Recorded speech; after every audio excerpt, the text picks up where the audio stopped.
hatte relativ schnell gemerkt, dass der Islam hat eine Antwort für jede dieser Probleme, für jede dieser Fragen.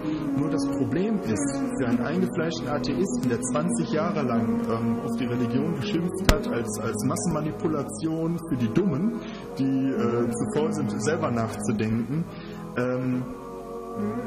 eine schöne Lebensphilosophie geboten bekommen, ist schön und gut.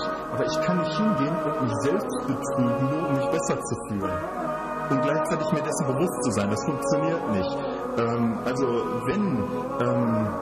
wenn mir jemand sagt, ich habe für alles eine Antwort, eine befriedigende Antwort, eine, die wirklich glücklich machen wird und die dir Frieden geben wird im Herzen, dann muss ich trotzdem die Frage stellen, kannst du das beweisen?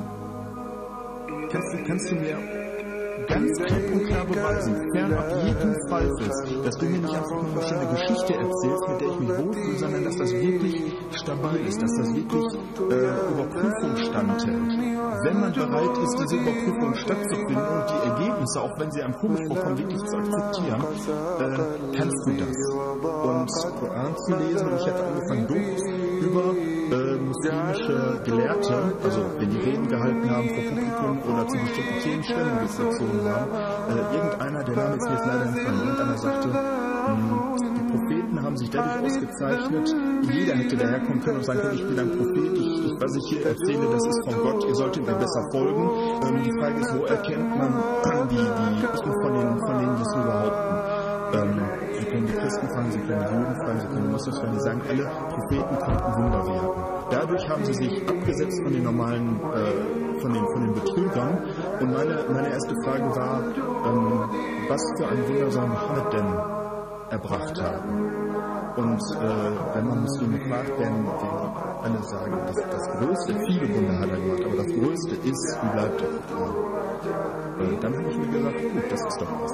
Damit kann man arbeiten. Ich habe mir den Koran geholt, habe angefangen zu lesen. Ich hatte mir folgenden Grundsatz hatte ich gefasst.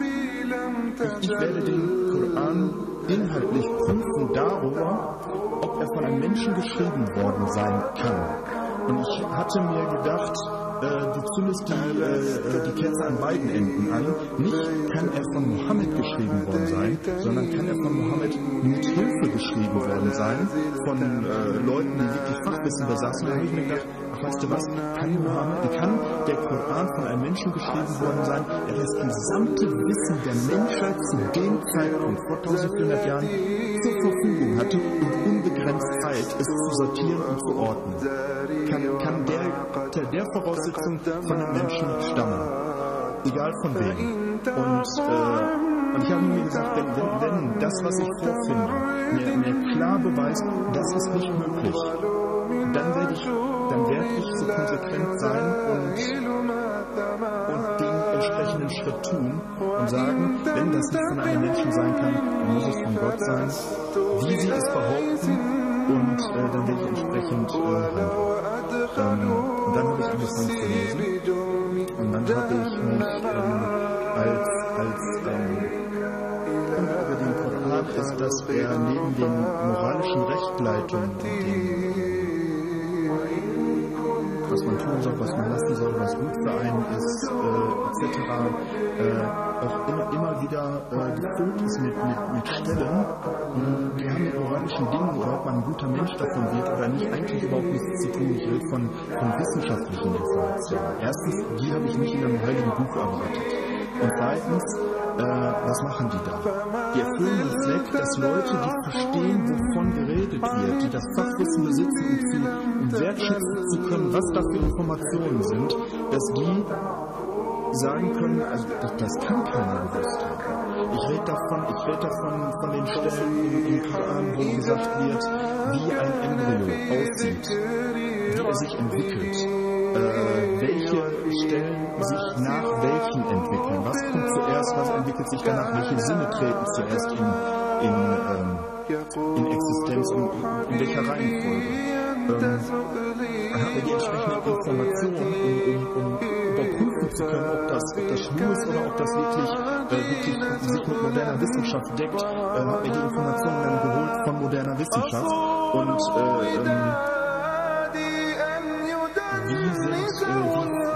wie gehen Bergmassive unterirdisch weiter? Welche Formen, wie sind sie in die Erde reingesetzt? Wie gehen die überhaupt unterirdisch weiter? Informationen über Wellengänge unter der Wasseroberfläche, über wissenschaftliche Erkenntnisse, die erst viele Jahrhunderte, teilweise erst vor wenigen Jahrzehnten überhaupt gemacht wurden. Und zu keinem Zeitpunkt habe ich irgendetwas gefunden, das sich mit einem wissenschaftlichen Beweis gebissen hat. Und ich rede nicht von Theorien, derzeitigen aktuellen Theorien, sondern ich rede wirklich von Dingen, die fernab jeglichen Zweifels wissenschaftlich bewiesen sind, wo nicht mehr daran rumdiskutiert werden kann. Ein plattes Beispiel, wissenschaftliche, klare Sache, fernab jeglicher Diskussionswürdigkeit liegt, von der Machart. Und ich habe das erste gefunden, habe gedacht, ach, das gibt's da nicht. Nein, und gedacht, gut, Zufall. Habe das zweite gefunden, habe gedacht, ja, gut, Zufall. Habe das dritte, das vierte, das fünfte gefunden. Ich bin irgendwann an den Punkt gekommen, wo ich zu Hause saß und mich gefragt habe, wen machst du eigentlich? Wen willst du hier gerade veräppeln? So, glaubst du immer noch, dass das Zufall ist? Glaubst du immer noch, dass die Informationen vielleicht damals doch irgendwie vorhanden gewesen wären und so. Und das ist der Punkt gewesen, wo ich dann irgendwann zu meiner Frau gesagt habe, hör mal, du brauchst für mich kein Schweinefleisch mehr einkaufen. Und ich bin mir treu geblieben. Also ich bin dann wirklich hingegangen und habe gesagt, das ist zwar das Letzte, was du dir vor einem Jahr noch hättest vorstellen können, das ist ein absoluter Stilbruch. Du bist zu dem geworden, worüber du jahrelang geflucht hast, aber du hast den Beweis klar vor Augen. Und du musst jetzt das Richtige tun. Sonst kannst du nicht mehr in den Spiegel gucken. Und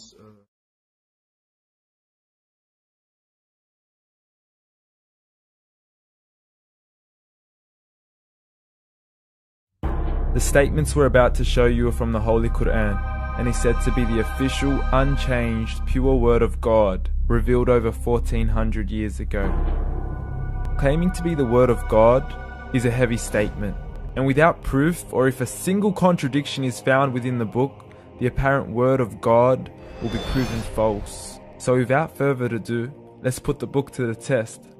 In the 23rd chapter, titled The Believers, from the 12th to the 14th verses, God is said to give a detailed description of how the human being is formed. It begins by saying, "We then placed him as a sperm drop in a place of settlement, firmly fixed. Then we made the drop into a alaqa." We will translate this word very soon. "And then we changed the alaqa into a lump. Then we made out of that lump into bones. And then we clothed the bones with flesh. Then we caused him to grow and come into being and attain the definitive human form." In the 21st century, we can now safely say that this verse is clearly describing the process of human development in correct chronological order. However, what we should be paying attention to in particular is the second stage, referring to the development of the embryo.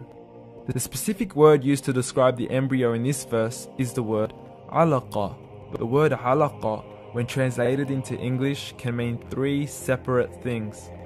Firstly, a blood clot, or to be suspended, that is to be hanging or clinging to something, or thirdly and finally, a leech. Now, all three definitions don't come anywhere near what we perceive to be the human embryo. So, why are these words used, and what significance do they share with the human embryo? Can the embryo be described as a blood clot? Well, what do you think? In the third week of embryonic development, a tubular heart joins with the blood vessels to form a primordial cardiovascular system, and by the end of the third week, the blood is circulating and the heart begins to beat on day 21.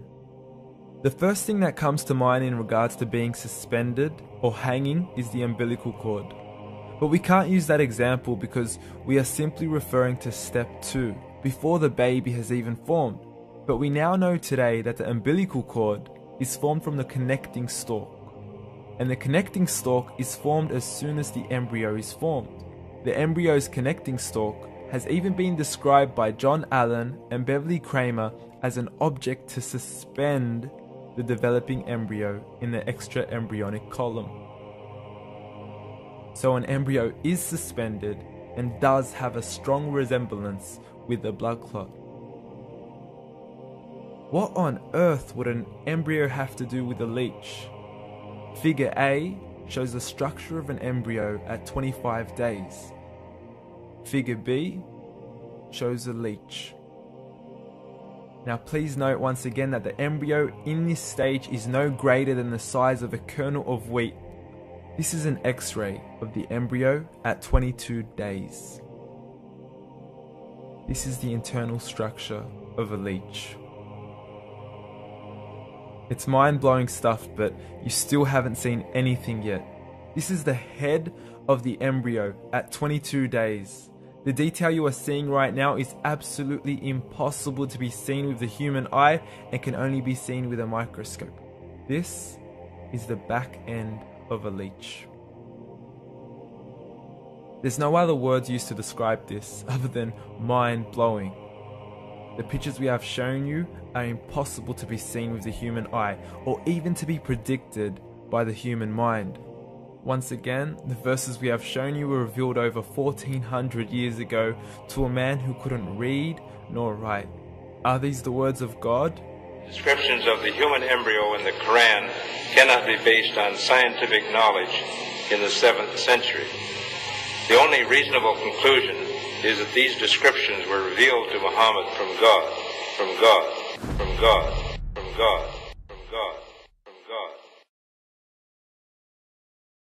أعوذ بالله من الشيطان الرجيم بسم الله الرحمن الرحيم ولقد خلقنا الإنسان من سلالة من طين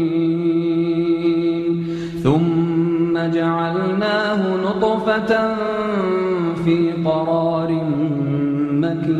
مكين ثم خلقنا النطفة علقة فخلقنا العلقة مضغة فخلقنا المضغة عظاما فكسونا العظام لحما ثم أنشأناه خلقا آخر فتبارك الله أحسن الخالقين ثم إنكم بعد ذلك لميتون ثم إنكم يوم القيامة تبعثون